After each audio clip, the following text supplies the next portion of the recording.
Hello and welcome to the Shiny Bees podcast, a podcast for those who like their knitting, comedy and yarn in equally large measures. I'm your host Jo Milmine and this is episode 174, Birthday Gifts for Knitters That's Not More Yarn. I feel a need to laugh again with you, if that's alright. I need a drink. Hello and welcome to episode 174 of the Shiny Bees podcast. How are you? I'm Jo, I'm your host, and I'm back again with you today for another episode of the podcast. How are you? I hope you've been well since the last time I spoke to you, which was a couple of weeks ago. Now it's been a little bit crazy again over here at Casa Shiny, and I had intended to do a podcast on my birthday, which was the 18th. So thank you for the birthday wishes for those of you that sent them.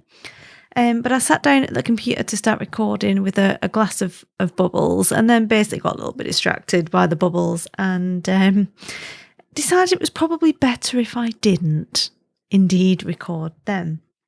So I'm back with you now. It's been a little bit crazy, as I said, and it's going to only get a little bit more so over the next few months, I think, but all positive. I won't labour the points with you just now, but I'm sure I will share them with you at some later juncture, because today I'm going to talk about birthday gifts for knitters that's not more yarn. Entirely inspired by it being my own birthday, of course, and just because as knitters, we always appreciate more yarn, right? We do. We always appreciate more yarn.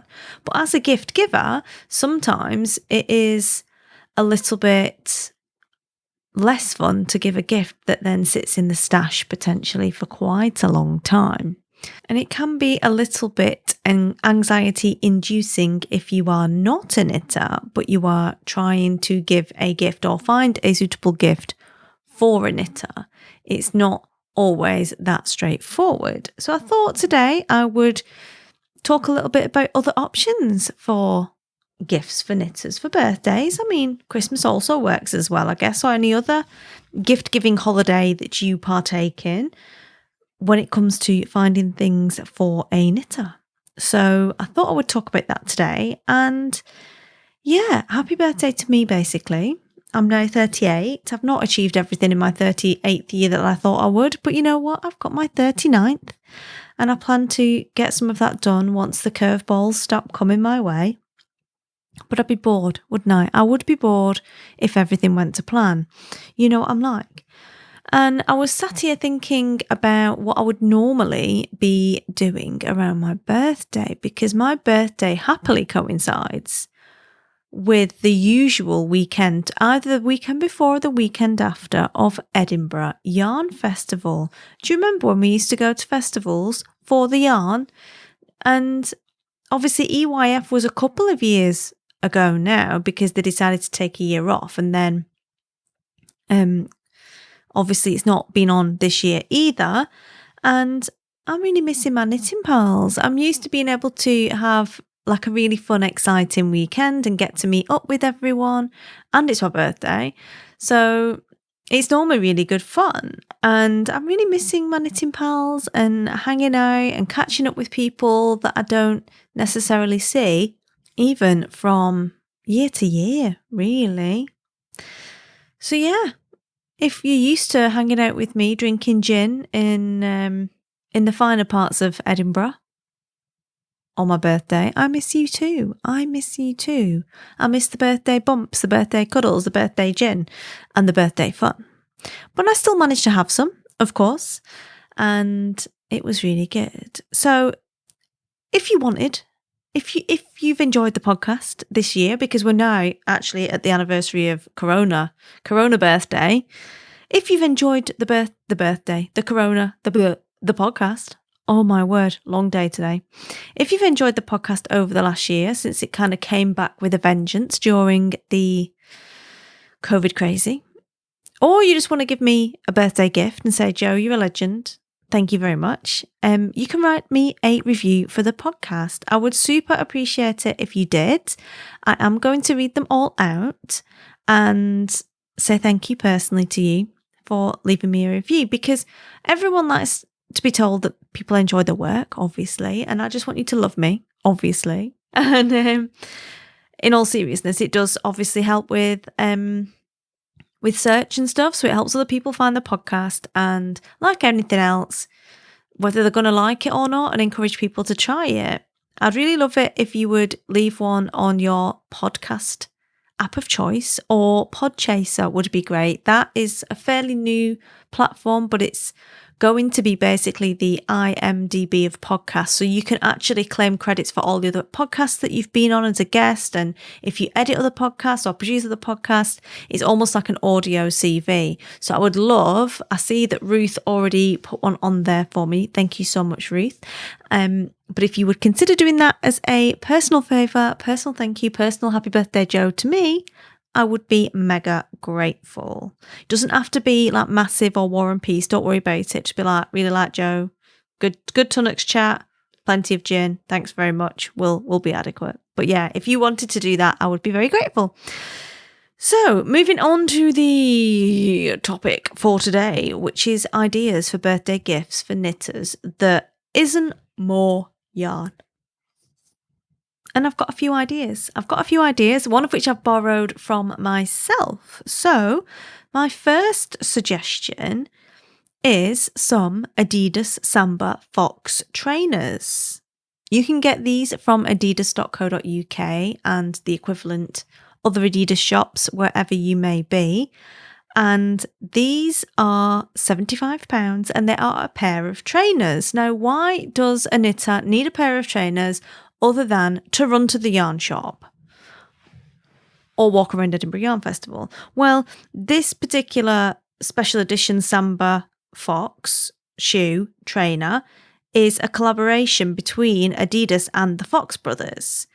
And Fox Brothers are a really old British company, classic British cloth manufacturer.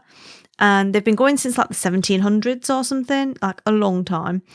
And they've basically come together with Laxton's and used Laxton's yarn to make a cloth. And then the cloth has been made into trainers. So they are wool trainers. Wool trainers. Who doesn't want them? Nobody doesn't want them. They come in two colours, one of which is simple brown, dark brown, and can't even read my own writing.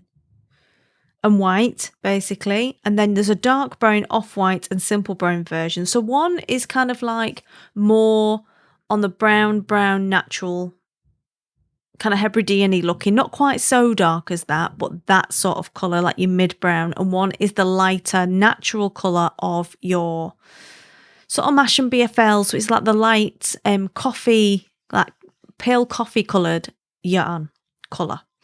Yeah, undyed. So it got me to thinking, it's like, could I get one of my mates who dyes yarn for a living to dye my own custom pair of Adidas Samba Fox shoes? And I'm vigorously considering it because I think it would be really cool. I'm not a massive fan of natural colours. I mean, these are going to look good because they're trainers, right? But I imagine if I could have them dyed whatever colour I wanted. Now, I'm not for one moment encouraging you to go and get speckled Samba Fox trainers. Maybe I am a little bit, but I mean, how cool is that? You get to wear wool trainers on your feet. That's definitely a cool knitting gift. So, like I said, the Fox Brothers have been around forever, since 1772, and they're based in Wellington in Somerset, and they are a woolen and worsted cloth manufacturer. So they're doing this collaboration, but they do tons of other wool and woolen and worsted cloth, spun cloth, fabrics, they do tailoring, they do all sorts of things. So if maybe the Samba aren't for you, but you want to check out the other offers from Fox Brothers, they are like for the tailored gentleman, then you could go check that out. Option number 2 is a wool blanket. Now, of course, as knitters, we can knit our own blankets. However, it is quite a big commitment in terms of time and effort to knit a blanket. Like it's going to take a long time. Maybe even a year if you're doing a temperature blanket. So what you could do, because all knitters like to be cozy, I have a theory that all knitters are inherently cold, and that's why they become knitters, because they need to be warmer in life.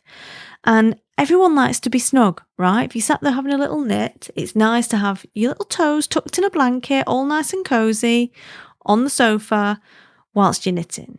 So a wool blanket could be a great option. I absolutely love Nakando Wool Mill for blankets. I've got about 4 or 5 of their wool blankets, to be honest. They're quite often at shows. They did used to be at Edinburgh when they were there, but Nakando Wool Mill is a tiny little Victorian wool mill in Nakando, which is in the Highlands. It's in Speyside in Scotland.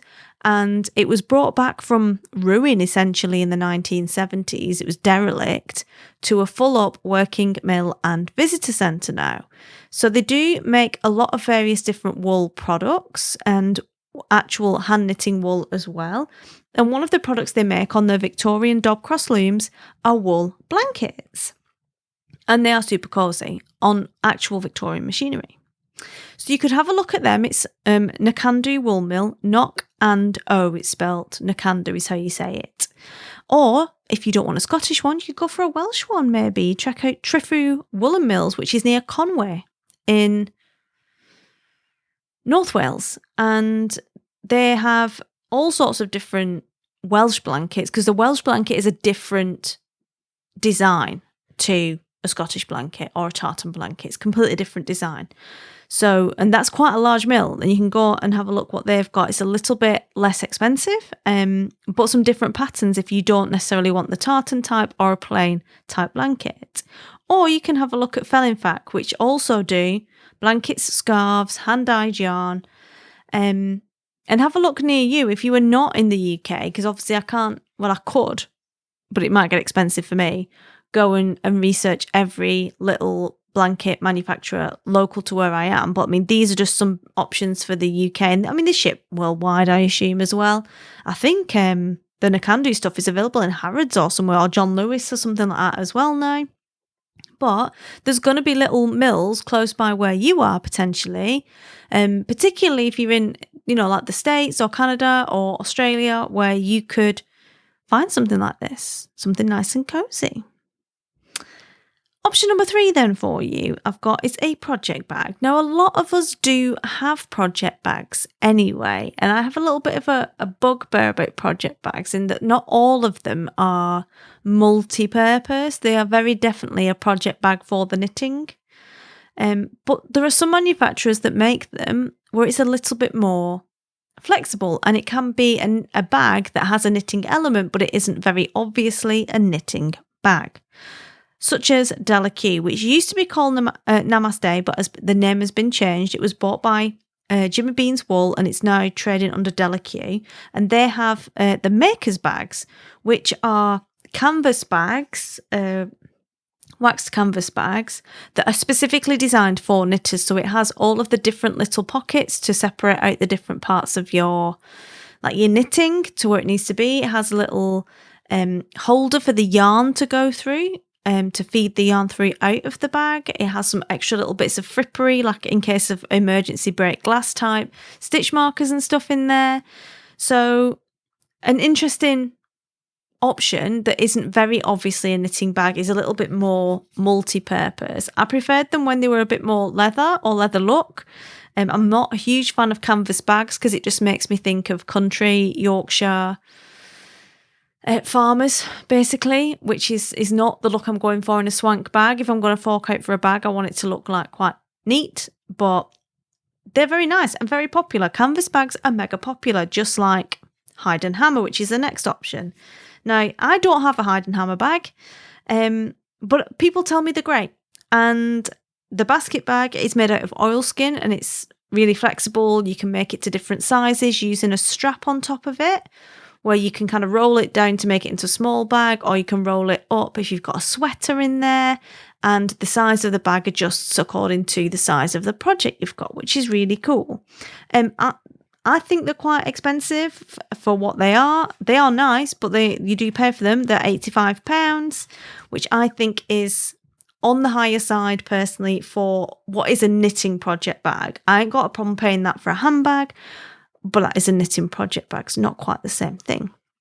If you want a pure project bag, then you should go take a look at the little grey girl, Gemma. She has been interviewed on the show before. She's on episode 85. If you haven't heard her or met her before, again, I've got a ton of her fabric bags because they are cotton, but they are not twee. Like a lot of project bags I've found before are quite twee, with like quite twee patterns, which is fine if you're into the twee. Like, I like a bit of twee sometimes, depending on what it is. But on my project bags, I'm not a fan of the twee, and so that's why I like Gemma's bags, because they're not, like cartoon sheep or things like that. It just doesn't appeal to me. There's nothing wrong with that, but I prefer something a bit more, I don't know, clean looking, I guess. So I have one that I absolutely love that reminds me of the rupees off Zelda. It isn't an obviously Zelda bag, but the pattern that's on there is a diamond pattern.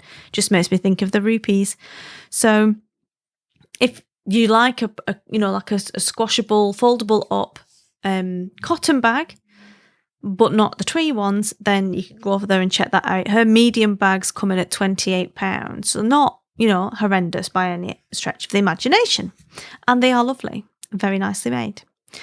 So number 4 as an option for a gift for a knitter that isn't yarn are sheepy themed toiletries. So not necessarily going to be a great option for your vegans, admittedly. However, other people might enjoy them, so I'm going to share them here. And one thing you could consider getting is some lanolin soap. And the lanolin that is on the wool, apparently, is really great in terms of keeping your hands soft, or keeping your face soft, or whatever else. And therefore, it was used to make wool fat soap. And there are a number of different makers that make wool fat soap now. And the most famous of those is probably Mitchell's. So it was started in the early 1930s by a Bradford, somewhat unsurprisingly, as pretty much the centre of the wool industry, certainly in the north of England. It was a Bradford chemist called Fred Mitchell, and he realised that the natural lanolin content of wool fat, which kept the hands of the local sheep shearers and the wool sorters really soft, could also be beneficial to delicate complexions and sensitive skins. Mitchell's wool fat soap is still made to the original formula, and it's quite widely available. You can get it on a number of different sites, and a number of different stockists will stock Mitchell's wool fat soap. But you can also go look at Romney Marsh wools, which are based down in the southeast in Romney Marsh, and they have their own version of the wool fat soap, but also a range of other toiletries that you can try if you want to try a soap that has lanolin in, to see how good see if it works for you potentially. So that is number 4 options: sheepy themed toiletries. Number 5, stuff to protect the yarn. So we're not going to get more yarn, right? But given that I had a minor faff heart attack moment with potential moths in the cupboard, which I don't think were moths. I think it was the things were chewed at my old house that was Victorian and not my new house, because nothing else has been chewed. And I found no actual evidence of moths.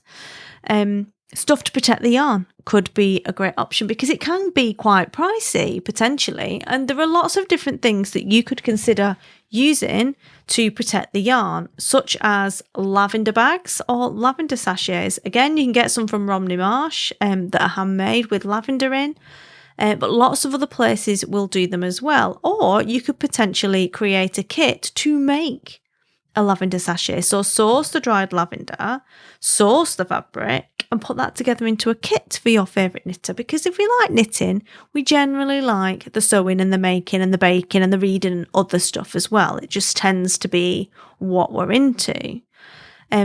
Also consider things like cedar blocks or the little cedar rings that you can put into your stash or in your cupboard to keep your yarn free of the pests, the pestilence. Or you could consider, even if you're going to go big, a full-up cedar chest for the knitter of your dreams to keep all of their woolens in. I mean, how amazing would that be? I would love a cedar chest. I might go and see if I can find one, or just have one built, like just buy some cedar and screw it together myself. It would be amazing, wouldn't it? But something like that can keep all of the yarn or the knitwear safe and protected is always going to be appreciated. And number 6, and finally, because I don't want to go crazy with the enabling right now, I reckon there's another 6 options for this. We could have a part 2 of this episode. But going down that theme of keeping your toes nice and warm, you could consider getting some sort of sheepskin, wool-lined, lamb's wool moccasin type slipper insole solution going on. So I always have really cold feet. I don't know if it's at bad circulation or what, but I'm quite prone to getting cold feet. So I do love a little bit anything that's going to keep my toes warm. I like a nice, decent, fluffy sock. I like a nice, fluffy slipper. I like a nice blanket. And I'm also like vigorously pursuing a slipper option because they just keep your toes nice and warm. And I don't like to wear shoes indoors, but I do like a house shoe. Like I like a slipper. And many knitters will appreciate this as well, particularly if they can double bubble and wear their hand knitted socks with the moccasin. Again, not necessarily a great option for a vegan, but you can get a version of this that is vegan friendly and is a synthetic material rather than actual sheepskin. But again, Romney Marsh do moccasins. Celtic & Co. are my current people of interest when it comes to some sheepskin slippers or, footwear, shall we say, without giving it away before I get there. So they do one particular one at Celtic & Co., the knitted shorty slippers. They're not cheap. They're not cheap. 92 quid. Which they do in a grey and a sage, and they are sheepskin lined, but the outside is knitted, which has got to be double cozy, right? They are all handmade in Cornwall with British products, so that is what you're paying for, which I think is entirely reasonable. Or my favourite, when I feel like I'm like I've made it, or perhaps I've become like a James Bond girl. Lady, I'd definitely be a lady at 38, wouldn't I? Probably too old to be a Bond girl. Probably a bit short to be a Bond girl. But I'd imagine like channeling the Bond girl lady, or just loving life myself, because I mean, who needs James Bond? The Yeti slides. So these are the baller choice as far as I'm concerned, right? 67 quid. So again, not your cheapest, but they are like a little flip, like a little pair of kitten heels without the heel. They're like a kitten slipper with a super massive black Mongolian style fairy band across the toes.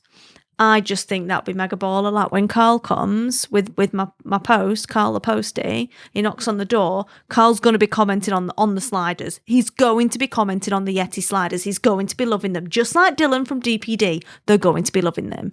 Like I've got it all planned, It's not like anyone else is appreciating any of my outfits because I'm not going out. Not been out since October.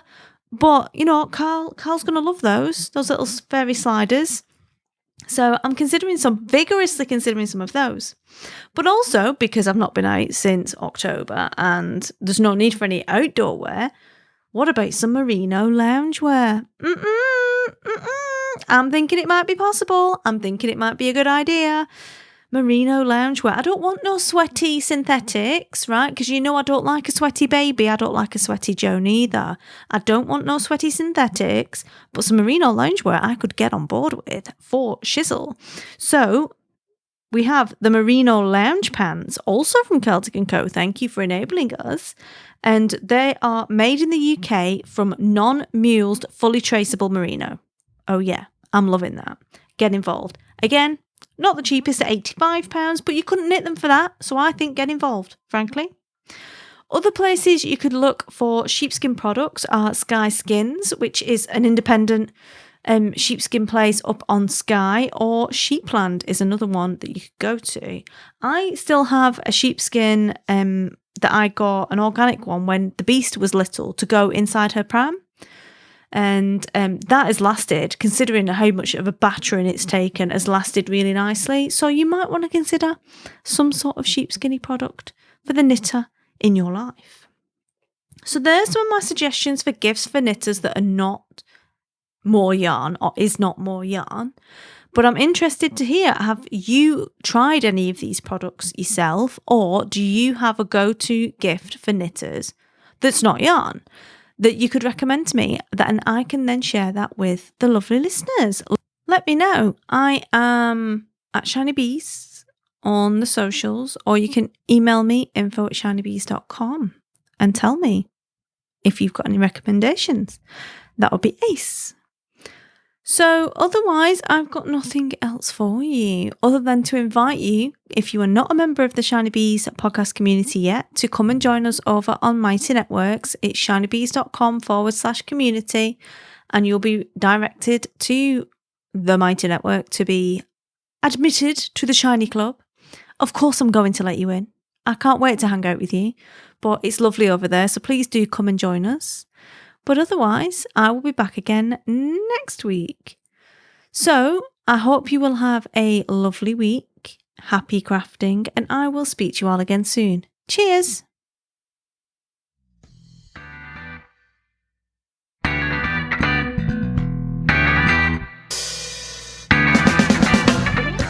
Thanks for listening to the Shiny Bees podcast. You can find full show notes for this episode over at the website, which is shinybees.com/174, where you'll find all the links to all of the various things that have been mentioned in this episode, as well as links to the Shiny Bees community. If that's alright.